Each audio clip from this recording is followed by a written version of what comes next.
I celebrated my first birthday when I was 23 years old. I grew up in Oregon in a small town. I was raised as a Jehovah's Witness.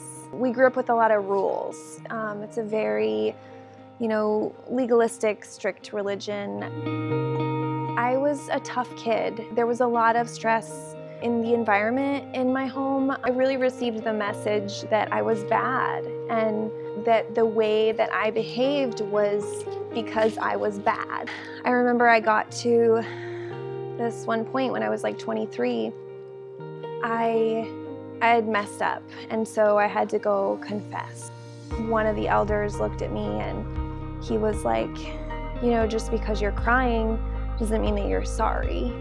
I wanted just so badly to be free from all the shame and guilt and fear.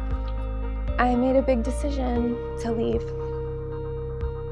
And I suffered the consequences short term by losing, people in my life that I loved and cared for, but I knew that there was something bigger out there for me. Being in a church, I wasn't allowed to go to college. I think a lot of people go to college because it's what you're supposed to do, and I went after not being able to, and I just lit up.